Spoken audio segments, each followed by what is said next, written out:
가지. 그렇다면 네 가지 보기 중 원인이 아닌 한 가지는 무엇일까? 1번 달콤한 신혼생활, 2번 복분자 과다 섭취, 3번 서서 일하고 소변을 참는 습관, 4번 언제나 즐겨 입는 미니스커트. 이 중 정답은 무엇일까? 자, 문제입니다. 방광염에 걸렸어요. 신혼부부인데. 그 세 가지는 맞고요. 한 가지는 아닙니다. 요 아닌 한 가지. 예. 한 가지는 오히려 방광염을 예방하고 치료하는 데 도움이 된다고요. 오히려. 오히려. 자, 정답판 들어주세요. 하나, 둘, 셋. 자, 네. 자, 1번 두 분, 4번 두 분, 2번 한 분 나왔습니다. 네. 박준규 씨는 1번을 고르셨어요. 달콤한 신혼생활이 아닐 것이다. 그리고 오히려 도움이 된다. 그렇죠. 아니 이게 정답이라면 네. 이것도 안 좋다 그러면 대한민국 신혼부부들 다 방광염 걸리죠. 아니겠습니까? 그렇죠, 그렇죠. 네, 이거 달콤한 신혼생활이 사실 이거 좋은 거거든요. 신혼부부가 뭐 이거 근데 문제가 안 될 것 같아요, 이거는. 절대. 네. 활력소가 생기는데 너무 지나치지만 않을 정도인데 아직 저 신혼이고 젊으니까요. 네. 그때 안 하고 언제 하겠어요? 정말 뼈가 있는 말씀이세요. 짧고 강한 말씀 감사합니다. 네, 그렇죠. 얘들아, 1교시는 국어 시간이다. 자, 김숙 씨는 복분자를 너무 많이 먹는 것은 아닐 것이다. 네. 아니 근데 복분자가 원래 좀 건강식품 아닙니까? 예로부터 예. 이렇게 내려오던. 그래서 꼭 신혼 때는 복분자는 꼭 필요한 거거든요. 그래서 음식을 뭐 많이 먹었다고 그걸로 탈이 나지는 않을 것 같아요. 네. 예. 그래요. 자, 확인하겠습니다. 네, 정답 보겠습니다. 결혼한 지 한 달밖에 안 된 신혼부부 정인과 현준. 달콤한 신혼생활을 만끽하고 있었는데 어느 날 갑자기 정인은 화장실에 가느라 잠을 설치고 유난히 소변을 못 참고 통증이 생기더니 심지어 혈뇨까지 보게 된다. 병원을 찾은 정인은 뜻밖의 진단을 받게 되는데 정인 씨가 방광염에 걸리게 된 데에는 무려 3가지 원인이 있습니다. 첫째, 신혼생활. 둘째, 서서 일하고 소변을 참는 습관. 셋째, 미니스커트를 즐겨 입는 것. 하지만 나머지 하나, 복분자를 즐겨 먹었던 것은 방광염에 걸리게 된 원인이 아닙니다. 정답은 2번. 정인이 방광염에 걸리게 된 원인이 아닌 것은 바로 복분자 과다 섭취. 그렇다면 방광염이란 무엇일까?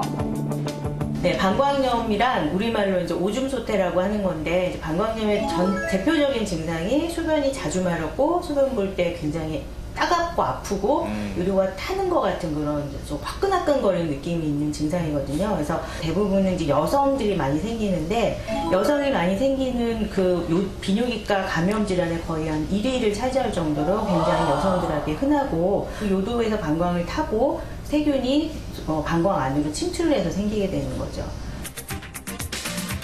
여성이라면 누구나 일생에 한 번쯤은 걸린다는 방광염. 방광염의 발병률은 여성이 남성보다 무려 8배나 높은데 그렇다면 남성보다 여성이 방광염에 더 잘 걸리는 이유는 무엇일까? 그 이유는 남녀의 신체적 구조 차이 때문인데 남성의 요도는 약 18cm, 여성의 요도는 약 4cm로 여성의 요도 길이가 훨씬 짧으며 질과 항문에 가까이 위치해 있기 때문에 여러 가지 세균들이 요도를 타고 방광으로 들어가기 쉬운 것이다. 그렇다면 주인공이 방광염에 걸리게 된 3가지 원인을 살펴보자. 방광염에 걸리게 된 원인 첫 번째, 달콤한 신혼생활. 신혼인 경우에 이제 성생활을 시작을 하게 되면 그만큼 여성들이 요 방광에 세균이 침입하게 될 경우들이 더 많아지게 돼서 그러는데 그 이유가 여성은 방광하고 요도 사이에 있는 이 전체 요도의 길이가 4cm 정도밖에 안 돼서 굉장히 짧습니다. 그러니까 여자가 남자에 비해서는 방어벽이 훨씬 짧기 때문에 더 잘생기니까 여성분들 같은 경우에는 성생활 후에 물을 많이 마시고 소변을 보시는 것이 방광염 예방에 많이 도움이 됩니다. 실제로 인터넷에 급성 방광염을 검색해보면 백과사전에 밀월성 방광염, 신원 방광염이란 말이 있을 정도로 방광염은 신혼 생활 중 흔히 발병하는 질환이다. 신랑 신부는 서로 많이 봐주시기 바랍니다. 방광염에 걸리게 된 원인 두 번째, 서서 일하고 소변을 참는 습관. 주인공처럼 오래 서서 일을 하게 되면 일반적으로 오래 서서 일을 하다 보면은 아무래도 습관적으로 화장실을 가기가 쉽지가 않겠죠. 방광이라는 것은 적절한 간격으로 소변을 이렇게 배출을 해줘야 되는데 오랫동안 서서 일하는 분들은 물을 많이 안 마시게 되고 소변을 많이 참게 되니까 아주 적은 양의 소변을 보시던가 아니면 너무 많은 소변을 오랫동안 참게 되시는 거죠. 그렇게 되면 그만큼 방광 안에 세균이 자랄 찬스가 더 많아지기 때문에 방광염이 더 쉽게 잘 걸릴 수가 있습니다. 실제로 민주노총이 전국 서비스업에 종사하는 여성 노동자 1,135명을 대상으로 조사한 결과 무려 54%가 방광염으로 고통을 받고 있는 것으로 나타났는데 이런 경우 되도록 오랜 시간 소변을 참지 말고 적당한 휴식을 취하는 것이 좋다. 방광염에 걸리게 된 원인 세 번째, 미니스커트.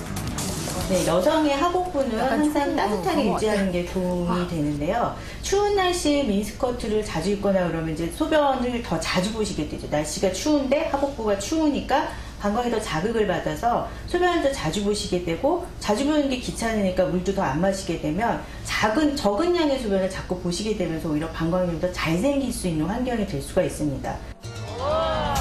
미니스커트는 치마 길이가 2cm 짧아질 때마다 체감 온도가 0.5도 내려간다는 연구 결과가 있으며 여기에 바람까지 불면 체감 온도가 2도 이상 내려가 여성들의 건강을 위협하게 된다. 그렇다면 이 세 가지 경우에 해당되지 않더라도 방광염을 주의해야 하는 사람은 누굴까? 아직 배변 처리가 미숙해 쉽게 세균에 감염될 수 있는 어린아이나 질과 요도가 건조해지는 폐경기 여성들 역시 방광염을 주의하는 것이 좋다. 그렇다면 정인이 즐겨 먹었던 복분자는 어떨까? 의학자들이 연구한 바에 의하면 크랜베리라고 하는 성분이 대장균이 방광에 들러붙는 것을 억제하는 그런 효과가 있다고 합니다. 그렇기 때문에 이제 크랜베리를 방광염이 자꾸 재발하는 분들한테 많이 권하는데 복분자는 크랜베리는 아니지만 같은 과에 속하는 과일이기 때문에 아마도 장기 복용을 하면 예방 효과에 도움이 되지 않을까 생각이 오히려 도움이 듭니다. 되는군요. 화장실에 가느라 밤잠을 설치고 유난히 소변을 못 참고 통증에 혈류까지 볼 수 있는 방광염. 이 밖에도 방광염이 무서운 이유가 또 있다고 하는데 급성 방광염을 앓은 여성 중 6개월 내에 무려 27%가 재발하며 제대로 치료가 안 될 경우 신우신염, 태아 사망률 증가, 조기 분만 등 여러 가지 합병증을 일으키는 것은 물론 미국 펜실베니아 의과대학의 발표에 따르면 중증 방광염을 앓고 있는 여성의 경우 경증 방광염을 앓고 있는 여성에 비해 우울증에 걸릴 위험이 무려 6배 이상 높을 만큼 중증으로 발전한 방광염은 개인적으로 큰 고통이 따르는 병이기 우울증까지 때문이다. 영향이 있군요. 그렇다면 방광염은 어떻게 치료하고 예방할 수 있을까? 초기 방광염의 경우에는 적절하게 항생제를 섭취를 하고 방광의 긴장성을 풀어주는 약물 처치만 잘 해도 충분히 3일 이내에 치료가 됩니다. 적절하게 소변을 보시고 적절한 간격으로 소변을 참고 보는 것이 굉장히 중요해서 하루에 1리터에서 1.5리터 이내의 수분 섭취를 하는 것이 굉장히 중요하고